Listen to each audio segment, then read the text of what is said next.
today it's just Casper and myself.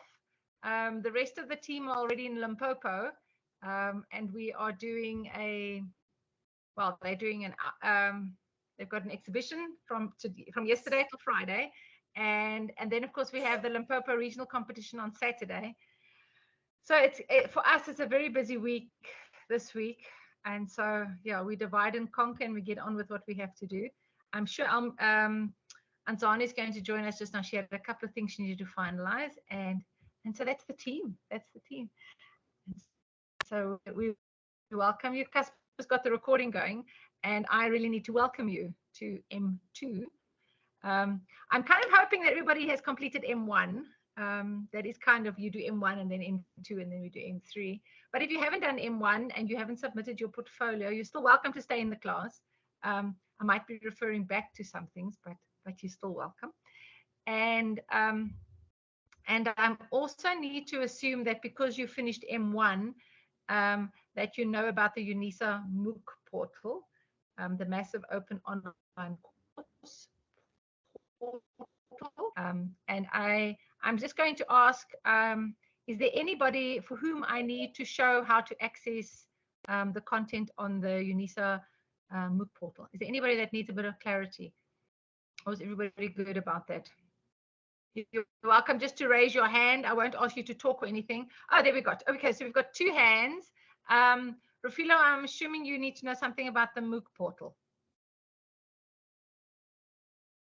Yes. Rufilo? No, you're not unmuting yourself. All right. Okay, so I'm assuming the hand is that you want more information about and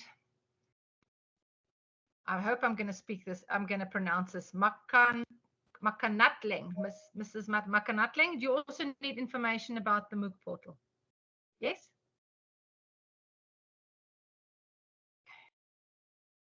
All right, then I'm going to assume that you need information. All right, let me do the introduction. Unfortunately, Tomelo's not here with us, but because he usually is very good at all this presentation, but Casper and I will manage. All right, so let me, by way of starting, let me just do my introduction. And once I've done the introduction, okay, so really welcome to M2. You are now in the UNISA Science Engagement Center, and this is the ISET Robotics project. And the focus is practical robotics for robotics team coaches. And this is M2, and we're assuming that you've completed M1 and you know all the basics. All right, so welcome to robotics. Robotics is really about engineering and programming, and in between everything else, we develop 21st century skills, which is really exciting. All right. And what I've highlighted there in green, because green is my favorite color, what we're going to do in M2 is we're going to do sensors today, and we'll do some practical stuff tomorrow. I'll have my robots all charged, and then I'm going to introduce you to gears and powered attachments, and then we're going to have some fun with applications towards the end of M2. All right, so really what we're hoping is that you have access to a robotics kit. The EV3 is good to go. If you have a Spike Prime, that's awesome. And if you have an NXT kit, that's also fine. If you have none of the above, a virtual robotics kit is also helpful, and we can address some questions there. And then you need a laptop with the EV3 or the Spike Prime software obviously installed on the laptop. And so where M1 was really, we introduced the building, building a chassis, and then programming this robot. How do you program it? And then we did some just straightforward activities with navigation. And then we moved on to passive attachments, and that was M1. That was last week, and now we're moving on to sensors. So you'll see that we're moving the next level. So the sensors are to take your programming to the next level, and your gearing and your powered attachments takes your building to the next level. And so there's always something to learn. There's always a next step, and that is part of this learning. It's not necessarily linear, but it goes up in stages, and sometimes big chunks. All right. So these are the live online learning sessions, and all our recordings are on our YouTube channel, with very sincere thanks to Casper, who coordinates the whole thing. And so we usually have the recordings up by the end of the week, depending on the workload and depending whether we're here or we're somewhere else traveling. But at the latest, the following Monday, it will be uploaded. Tumelo hosts a ISET MOOC query session every Friday at 3 o'clock, and you are welcome to join every Friday at 3 o'clock if you want to. You can ask the same question over and over again, and we will gladly and graciously answer you. But send us an email, send us to that mailbox, send us an email and ask specifically for the link for the Friday 3 o'clock session. If there are any other general queries, you're welcome to ask Ansani. She also lives in the mailbox. And then the portal I'm going to show you now. Now, this is the MOOC portal where all the content is available. All right. So, and just this is for background for those who are not aware of massive open online courses or MOOCs. So all the content for all these sessions is available on the MOOC portal. It's 0 rated. So as soon as you get onto the site, UNISA pays for your data. We use it for research and evaluation as well. So we're always evaluating to improve. What you need to do is create your own account. You log in, you go onto membership, you find which sites are joinable, and then you choose which MOOC you want to do or which course you want to do. M1 and we're M2, they're here now. M3 and M3 exists. It's got a really cool competition in it. And M4 is then, it's under construction. So we hopefully will have that out. The Python, the robotics in Python is nearly ready. And the environmental science MOOC is, has been piloted and launched, and we'll be doing a session next month. Then there's also the cyber safety MOOCs that are available, also in several languages. And maybe just to add that we do have a robotics dictionary available in all 11 languages, and we are at the publishers at the moment, and so we'll be able to offer that to you as well. But the other MOOCs are the DBE 001 and the DBE 002. Those two MOOCs are the curriculum for grade R to grade 3. It follows directly on the curriculum, and it's for teacher training. There's 2 parts to it. You've got to submit both portfolios.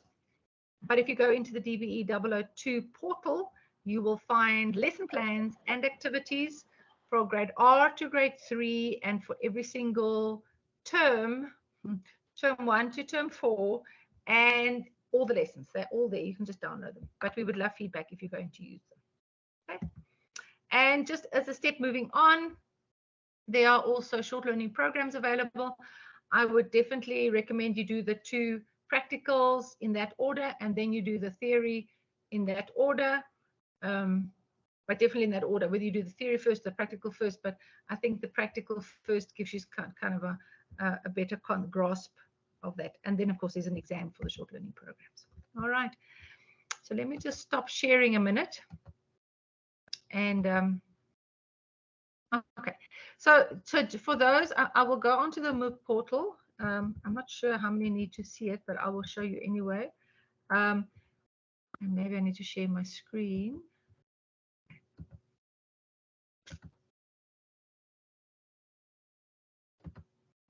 All right. So if you're going to Google MOOC.unisa, so if you go into Google and you say MOOC space UNISA, you'll come to the site.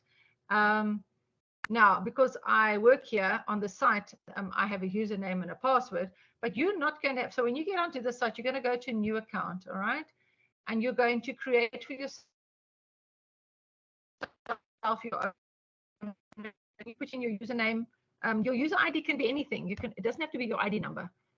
If your name is Jack, then you can be Jack976 or whatever. But he recommends you take a picture of this so that we can resolve the matter as soon as possible if you forget your login details. All right. And then you create a password and you verify a password and you create an account. And now once you've created your account, we need to get you onto the courses. So if you go to cancel here,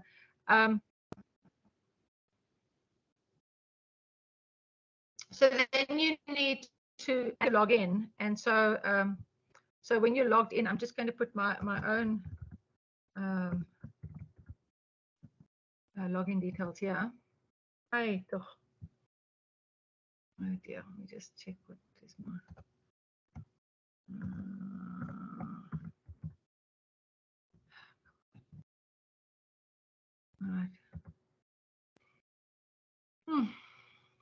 So once you have created your own account, you will need to then go into membership. You go into membership there. And then you can see there's 3 tabs: my current sites, my official course, and then joinable sites. And so if you want to join iSet Robotics M2, once the system comes around, it'll offer you a search string. So that you type in there iSet Robotics, and it'll give you a list of all the iSet Robotics sites. Now, I'm not going to find any because I'm members of all the sites. All right. So you'll also find your DBE 001 and DBE 002 like that. And then if you go, and then you click there on that join there, and then you've already joined that's your kind of registration process done and dusted. But if you go to my current sites, you will see all the MOOCs that are there. Yeah, so that is where you can join the sites, and then you'll just click on it, and whatever you click on, then it'll come up, and then you'll have access to your MOOC sites. All right. So that's just to get you started. But if there's anybody who needs more information, you are more than welcome to join the Friday afternoon session, and then specific questions, and then we're happy to answer that. All right. Okay. So I'll stop sharing here. Okay. So if there are there any questions before we start? Any things that I need to answer before we start? No? If anybody has a question, please feel free to raise your hand or use the chat area.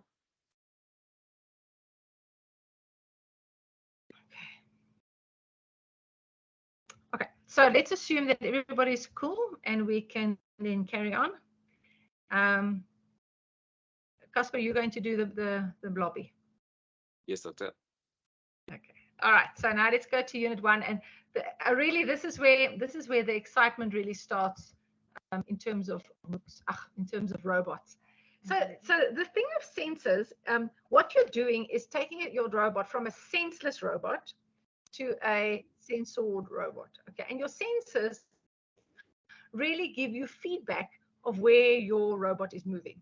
Okay, it's very much kind of the next step, because otherwise, if you'd done navigation like in the M1 where you say do 4 rotations, well, even if you go straight into a wall, your robot still wants to complete 4 rotations. Now what you're saying to your robot is go forward until you see a wall in front of you, and then you must stop. Okay, so keep that in the back of your mind. You're trying, and this is where artificial intelligence comes in. It's not artificial. It's just what you program your robot to do. Okay, and so your robot is programmed to, when it gets to a wall, it's going to stop. It's not that it's intelligent. That's how you've programmed it. But you understand that the better your programming, the more reliable your robot. Okay, so these are all the thingies that you can then attach to your robot to make it clever. This is the This is the touch sensor, and so the touch sensor you would think is on the front of your robot, all right, so that it can bash into it before. Yeah, well, actually, it'll bash into it as it hits the wall. It'll bash into it. All right. You can also put it at the back of your robot and say reverse until you feel until it's pressed. Okay, so that touch sensor can be pressed. That is the EV3 touch sensor, and this is what the touch sensor for the Sprite Prime looks like. I don't know whether you can note and see, but if you look very carefully, and I'll show you just now an example. Hello? Casper, is there a problem? No, Dr. Gous. Okay, all right. So if you look very carefully on the touch sensor, you'll see that cross. It's like the axle. So what we often do is we put an axle into the touch sensor so that at least the robot will stop before the whole robot bashes into the wall, and it kind of gives you that distance. The length of your axle gives it that distance. Okay. The next one is the ultrasonic, and it's always what's that little robot that we have? If you look, it looks like it's 2 eyes, but it's not. It's actually a sender and receiver. Okay, and so one will send out a signal, and the other one receives a signal. Now, if you've got a flat surface, if you send and receive, and it reflects, obviously it's going to come back. But if you've got a rounded surface, there's that angle of deflection, and so the chances of you not picking it up, you're not going to see it. Okay, well, your robot's not going to see it. Okay, So there is, when you use the ultrasonic, you've got to make sure that you're actually it's going to hit and receive the same surface. So sometimes it's better to turn it up so you can send and receive kind of the same place. It's also, if it's like when you detect a pole in the middle, if you're going to send a signal and it's going to go past, well, then you're not going to see the pole in front of you and you're going to smash into it. So yeah, it's and this is where you've got to practice. You've got to put things, attach things to robots. You've got to see how they go. The color sensor we're going to do in the next session, but this afternoon. The color sensor is phenomenal because we can do the color detection, but it also has an ability to detect reflected light intensity, and it's called the RLI value, reflected light intensity, RLI, and it's like rolled RLI. But the RLI value is a value between 0 and 100, and so when 0 is what is reflected, 0, that means everything is absorbed. Then you see the color black, all right? Whereas if 100% is reflected, you actually see the color white because that's 100% reflected. And so everything on that threshold, it kind of gives you, that is the range. But now not all color or light is the same in all the venues. And so we call that calibration, and we find where's the difference between light and dark. Okay, so already this, and in this progression, you first do the touch sensor for the students to get used to the idea of having a sensor. Then you can add an ultrasonic, which is a lot of fun, making the robot touch and getting out of mazes. And then third is the color sensor, but the color sensor to follow a line, and that's really important. Okay, I put the gyro on the side here. If you have learners a little bit older maybe and that understands the gyro and the orientation part, that's awesome. But I would first ask that you master the touch sensor, the ultrasonic, and the color sensor. And please be very careful that you don't attach a sensor to a robot just to attach a sensor, okay? You don't have a light sensor on a robot so the robot has light to see where it's going. You don't, all right? You don't have an ultrasonic, on your robot so it can look like a Wally. No, if you're not using the sensor, take it off, because that contributes to the weight of your robot, which it contributes to the drag of your robot. And so it's like just a vicious circle, but don't. If you've got your robot sensor attached, then you've got to use it. All right. And also just one more thing, when you're using sensors on your robot, make sure that your learners truly understand what they're doing. All right. It's very daunting if, and especially in judging sessions where we'd speak to the learners and there's this amazing program, absolutely phenomenal. And the learners just go, no, we don't know. Because then they obviously didn't write it themselves. Rather let them write their own code and understand what they've done than give them all this amazing code and then hope to goodness that, just so to get the points. All right. Okay, so unit 1 is all about sensors, and we're going to do the touch and the ultrasonic and the color, and the gyro is kind of parked. But what we're also introducing is this flow control. So up until now, everything has just been linear. Okay, so if you do this, and then you do that, and then you do that. What we're now introducing is either a loop structure. So go forward, keep going forward until you see a red line, or until you bump into a wall, or until you see an obstacle in front of you. Okay, and the switch is to say, if you see red, go left. If you see green, go right, or something like that, where there's a decision based on a sensor input. All right. Is somebody's microphone is unmuted? Okay. So what I really encourage you, and I'll show you now, I'm going to go back to the MOOC site. There is an overview document. And just to say that we are busy with our lesson plans for M2. All M1's lesson plans are available, and you are very welcome to download them and use them. And please give us feedback. Please give us contributions. It's a start, but it has to be a community effort. We'd love to hear from you. What works, what doesn't work. Okay. So if you look in the overview document, there's kind of an introduction to sensors, like how are sensors classified? Why do robots need sensors? Which sensors are critical for the safety of the robot, yeah, not bashing into things, finding things, lifting up things. And there's an interesting article that the more complex the sensors became, the more the robots could evolve. And so it kind of follows on, the more sensory data we have, the cleverer the programming. Okay, and which sensors are the most important? Well, it depends what the sensor is. Yeah, but that is open for a question, and we'd love we have some conversation after that. And then you've got to, obviously, the learners have got to know the common sensors in robots. And there are some, I mean, this is just that there's a really cool one that measures temperature. And if anybody wants to come play robotic soccer one day, we've got a infrared, and we've got a compass. And so just to make sure that when your robot kicks the goals, it actually kicks it into the right goal box. Otherwise, it's going backwards. Okay. So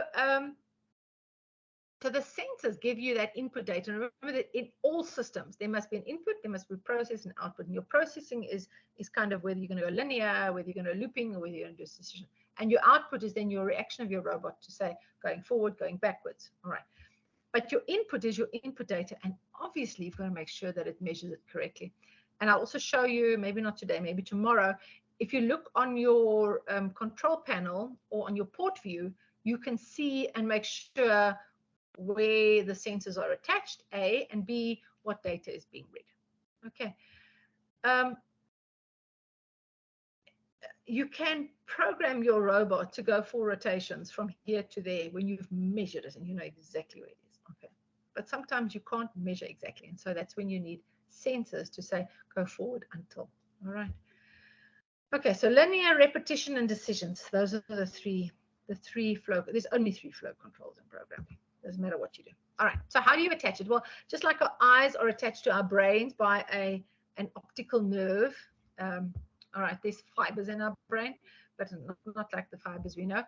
But it's got to be connected. And so on the EV3, on the input ports 1, 2, 3, and 4, the ultrasonic is in 4, the color sensors in 3, gyro is in 2, and then touch sensors in 1. That actual connections to the ports is not important, but port number 4 is always ultrasonic because it can deal with a send and receive signal. All right. Okay, so what is the function of the sensors? Why do we bother putting a sensor onto a robot? Well, so you're giving it functions. Okay, by putting a sensor onto a robot, you're giving it a function. Okay, so now the touch sensor allows it to bump and press and release. So you can either bump into something, okay? The color sensor allows it to detect a color either on the floor or in front of it. It allows the robot to detect the ambient light. So the room light is the ambient light. And then the reflected light, what I was telling you about the RLI value, it's about how much light is reflected off the surface. And if it's all reflected, then you're going to see the color white. And if nothing is reflected, you'll see the color black. Okay. So again, you've got a sensor facing down. And I usually say maximum the height of your little finger underneath the sensor. Otherwise, it's too close or too far, and then you get distracted light. And that's not going to work. Okay. And then the ultrasonic measures the distance you transmit and receive, and the time it takes is an estimation of the distance.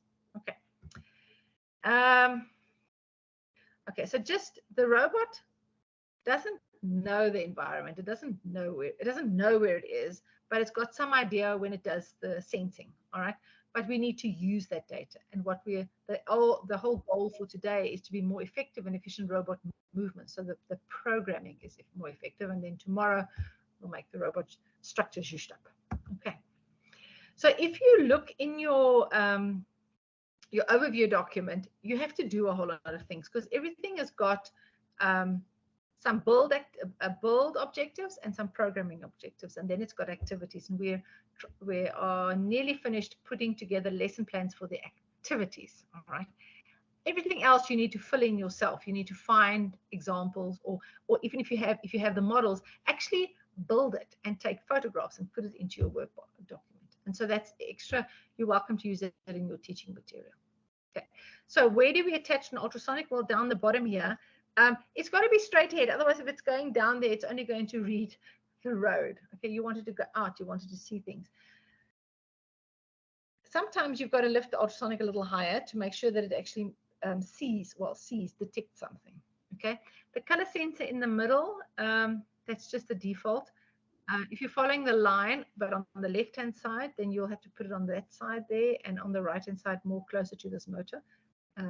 That's just more for effectiveness. All right, so look at the touch sensor. So the touch sensor, there are teams that attach it like this on the top, and so they just click it so the robot can start the robot. So the robot will not move until the touch sensor is pressed or touched. Okay, or bumped is the word. All right. So going forward, you attach it forward, then you will reverse into, well, not, you will go into the object, and if you go back, you'll reverse into the object. Okay. And so you have to put it. It's got to be attached rigidly, but you also have to have a wire. Otherwise, it's not going to work. All right. The ultrasonic, again, it's got to be rigid. It's got to be like attached, also with pins or connectors, and then it's got to have a wire. Also to connect it to the brain. Okay. And then the color sensor I've told you. Okay. So again, it's forward to find a color, down to follow a line or find a line. It can be up for ambient light because it's got to detect the light in the room around. Okay. And the gyro sensor, I'm not going to talk much about the gyro sensor. Your teams really need to know what they're doing before they can use the gyro sensor, because I've seen too many teams crash and burn at competitions because the robot, it cannot, once you put your robot down with the gyro sensor, you actually can't bump it. Otherwise, the whole thing is upset. And so, yeah, if you're going to use gyro, I'm going to do it in M4 again. We'll unpack the gyro. Okay. All right. So, oops, sorry, back. Remember I said we've only got 3. We've got the loop, the switch, and the linear. Now we're going to do the loop structure. So the loop structure, whatever's inside your loop, is repeated until a condition is met. Okay. So it goes round and it checks, goes round and it checks, goes round and it checks. And once it gets that specified value, it'll get out the loop. Everybody with me there? All right. So let's give you an example. So when the program starts, I put this. I haven't got an end part because I'm busy programming now. So repeat until, and that's your touch sensor, in port A is pressed. Okay, and everything inside there is going to be repeated. So go forward, pause, go back, go forward, pause, go back, forward, pause, and it'll keep doing that. Ding, ding, ding, ding, ding, ding, ding, ding, ding, always. All right, until the touch sensor is pressed. All right, so everything inside here is then what is going to be repeated. Okay, again here, when the program starts, you repeat until the ultrasonic that's connected to port A is closer than 15 centimeters. So you do here. So just say go forward. So just go forward. So you keep going forward. No rotations. You're not saying how many rotations. You say keep going forward until what? Until the ultrasonic sensor in port A sees something which is less than 15 centimeters in front of it. And we'll keep going. All right. Okay, so this one you can also read. When the program starts, you repeat until the color sensor in port A sees red. Okay, well, obviously, if there's no red, if it's facing down and there's no red on the surface, it's never going to stop. Or if there's nothing red in front of it, it'll also just carry on. Okay, so you've got to also be very careful when you program these things, especially with loops, that you do not go into an infinite loop. All right. Okay, so that's part A of Unit 1. And Unit B is saying, all right, now we've got these repetitions, but now what happens if we want to have a switch? We want to decide one way or the other, okay? The condition of your switch will determine which path is followed, all right? So if it's true, then you do this, and if it's false, you do that. So if your structure looks like this, I don't know if you can see, there's your forever, all right? There's your forever, that part there. We have to have different colors, really. This is ridiculous. Okay, so your forever is your loop. Okay, so it's going to keep going forever. But inside your forever, you've got a decision. And it says, if the color sensor in port A sees black, then you've got to move 40-20. So B and C, or in this case, A and B This one will go with more power, so it's gonna veer off towards the right. Okay. If, however, you start moving, if it's not, so if the color sensor in port A does not see black, all right, then you do 20/40. So it means wheel A or motor A is going to go slower and B is going to go faster. I hope you can all read that. Okay. Okay. So here are the activities for all the objectives for Unit 1. You have to be able to attach a touch sensor. All right. And then you move forward for 1 minute.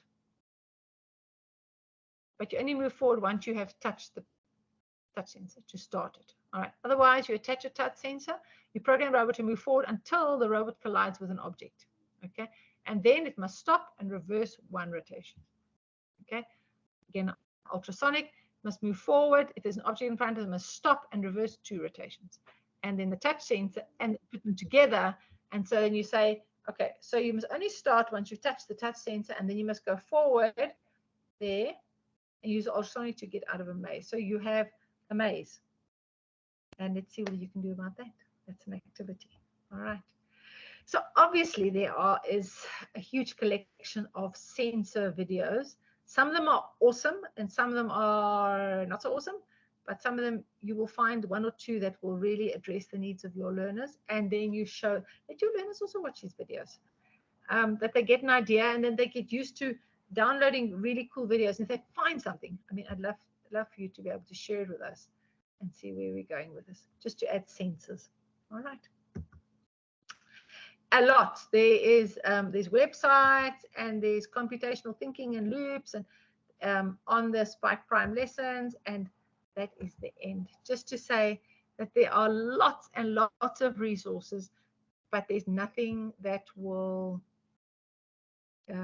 top doing practical work. You need to practice. Whatever you do, you need to practice. All right. All right. So I'm going to stop now. I'm going to ask, are there any questions? Any questions about sensors, attaching sensors to your robot and where you need to attach? So I'm just going to, whilst you're thinking up your questions, if you've got, look over here. You do? Excellent. Yes, I'm listening. We had a hand while we were busy from Wellington. If you maybe want to unmute. Hi, Pandile.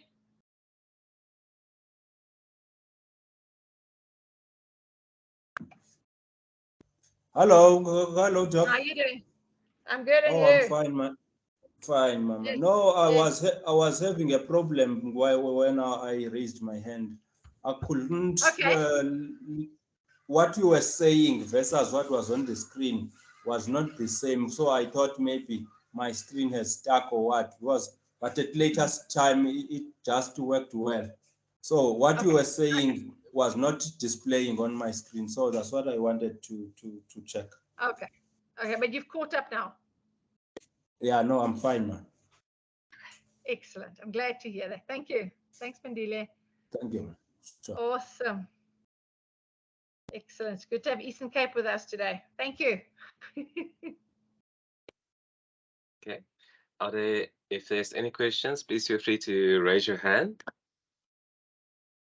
Okay, we have one from Portia. Yeah. Hi, Portia. Hello, how are you?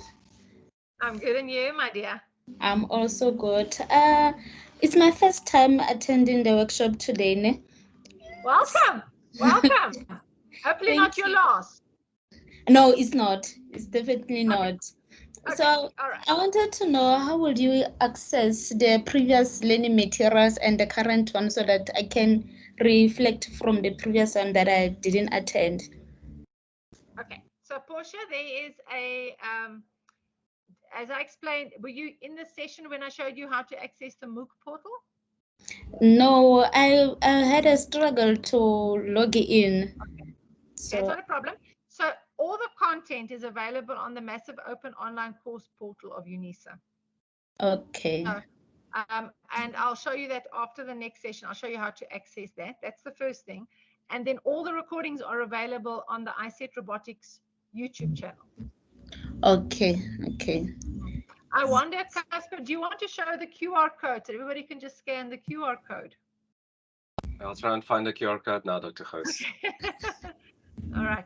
But I'll show you now how to access the code just now, the content just now. All right. Okay, thank you very much. Thank you. You are very welcome. From which province are you calling? I'm from Gauteng. Oh, close by. Excellent. Yes. Excellent. All right, there we go. Casper is just showing you that's in the ISET UNISA YouTube channel. Okay. All right. This is where all our recordings are. We have a playlist area where all the certain courses that we offer are, for example, our M1 April session, the first session, or M2 from the previous month, and so on and so forth. We even have Python coding, using Python to program robots. And also, if you go to the About page here, you will see here are 4 links, one to our Facebook and one to our MOOC portal. So this is the one straight to the MOOC portal where you can go and register for any of the courses above. And we also have the email address for iSet here, the i-set@unisa.ac.za. Okay. Okay, thank you very much. I will visit. Okay. Excellent. I see we have a from Wuzi. Hi, Wuzi. Hi, Dr. Host. Can you hear me? I can hear you very clearly. Yes, I just wanted. Was he from Northwest? No, from Mpumalanga. Ah, sorry. Close. Yeah, from Mpumalanga. Yes, I just wanted to know, because I'm looking for a robotics kit set for myself. I just wanted to know, perhaps, do you know any good supplier where I can buy? Because I want to buy it for myself just to perfect my skill as a coach. Yeah. So do you perhaps have any recommendations that you can give me? Where can I get one? Wuzi, are you a teacher? Yes, I'm teaching coding and robotics, but at our school, we don't have the robotic kit because it just got lost. They were supposed to deliver it from the district. We don't know what happened. So we don't have the kit, but we're supposed to, because we are piloting. We are one of the schools who are piloting this robotics education. So we don't have any robotic kit, so it's a struggle. Wuzi, I'm happy to loan you a kit to kickstart your robotics at your school. The downside is there's pretty much a shortage of robotics kits at the moment. So if you send me an email, we can maybe organize a loan kit just to get started. Oh, that would be great. Yeah. Okay, will you send me an email? Okay, yes, I will send you an email. Thanks, sir. Oh, excellent. Okay, thanks. All right. Wuzi Mpumalanga. Thank you. All right. Hi, Pandile, you've got another question. Yes, Mama. I would like to check how far is the kit for the MOUs we've signed now last week. Is the consignment already for? Can we talk about that? Can we talk about it after the next session? It's in process. Okay. Fine. All right. Sure. Cool. Okay, that's sorted. There we go. All right. So, Portia, yes, Portia. Can you hear me? Yes, perfectly. Hi. Oh, okay. I was hoping that you will answer the question for the good supplier stores for one to get the examples to try to do it, because now for me to get it into details and understand clear, I will need to do it with my head. So I was hoping that you will supply with one. Are you a teacher at the moment, Portia? Yes, I'm a teacher, but there are no robotics subjects at the school. That's impossible. Okay, now you need to start it. So tell me, what grade do you teach? Currently, I'm doing grade 4 to grade 8. It's an interson. Okay, yeah. All right, but you can also then apply for loan equipment to get the school started. We only can loan out as much as what we have. We're depending on schools that are kickstarted and starting their own. then to return the equipment. You get it loaned for 1 year, and once you're up and running, then you can reallocate it to another school. Yeah, it's a cool model. Okay, okay, okay. All right. All right. Very welcome, Portia. You're very welcome, Portia. Okay, Portia. Okay. No other questions. All right. So maybe just on the sensors, and I've got various models here. So this is Mozart the robot. Let me just turn it around. So Mozart the robot's got two color sensors on the. Let me just put it this way. There we go. So there's two color sensors underneath the chassis. Okay, so if you look at it like that, you can't really see it because it's kind of well hidden. Okay. The problem is with color sensors is that it gets light at different angles, and especially when we're doing competitions and there's lots of stage lighting, you need to make sure that all the lighting doesn't distract your robot. Remember, it's only focusing on these two color sensors for its following the line. All right, this is Mozart and he's got his two color sensors. All right, but let me show you, put him down a little bit. Oopsie. And then I have a cat who also wants to be here. Okay, so one color sensor is fine, but not what you need to push your learners to is have two color sensors so you can operate, so you can follow lines on both sides. And I'll demonstrate that to you first thing tomorrow when we start, okay? Because I really want you to go and practice a little bit, and so we can start the session tomorrow with some good advice. All right, so if you see here, this is Mario. Mario's also got two color sensors. So if it turns down, you can see that you can hardly see the color sensors. That is to make sure that your light that is coming from the sides here is not impacting on what this light. These color sensors shine a light and then measure the reflected light, okay? And with at little as possible interference. Okay, so there is your two color sensors nicely embedded inside there. Right. If you had the ultrasonic, you would have it in front, and so maybe this one doesn't have ultrasonic. You've also got to see what works and what doesn't work, but I highly recommend that you go through the lessons. So let me just show you. Maybe I'm just going to quickly log onto the MOOC portal. And you can just see what I'm talking about.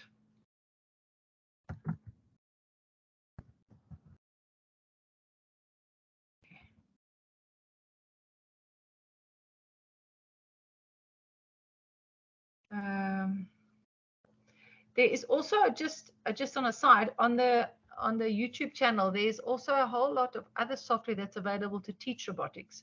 So you can teach it with Scratch programming. You can teach it with GearsBot is a really cool basic teaching basic programming and basic robot manipulation. The GearsBot is a really cool tool to use. All right, I'm just going to show you. There we go. Let me just share my screen.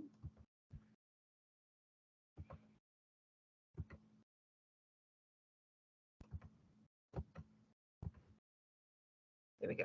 All right, can you see my MOOC portal? Yes, Dr. Haas, I can see the screen.